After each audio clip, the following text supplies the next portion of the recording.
Hey, welcome back once again, Hidden Acres Outdoors. This is day 4 of our pond build. As you can see, it is really beginning to take shape. If you recall, the first couple of days, they just removed some of the topsoil and cleared the trees out.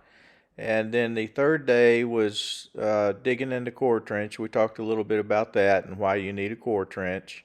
And what they're doing here with the track hoe is forming up the south side of the lake and what it's going to end up being. And they're also, you'll see in a minute, they're going to be using that big John Deere with a 12-foot pan scoop to start removing some more of the topsoil and shape up the north side.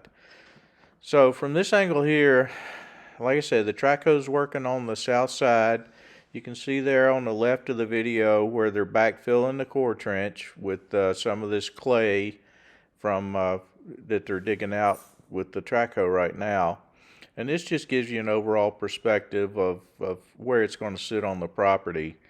And a lot of this is just cool shots. I mean, I was a pilot for years, and I just enjoy an aerial view of things.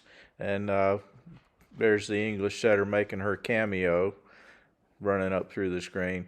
But, he's just removing some more of the topsoil, and what he's doing with that big pan scoop, part of it he's going back in and starting filling in on the back side of what is going to be the dam, the toe end of it.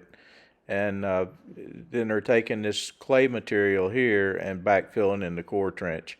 Some of the topsoil he's taking and putting out on the in some low spots we've got in the field above where this lake's going to be.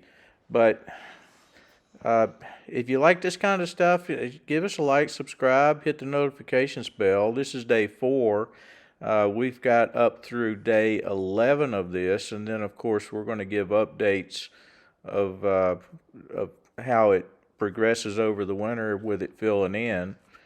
But give us a like, subscribe, hit notifications, and stay tuned to the end because we have a tragedy that takes place. We have a drone crash. So, back into a pine tree with a drone, this is what happens, but that's at the end of the video. So, stay tuned, take care, and we'll see you next time from Hidden Acres Outdoors. Bye.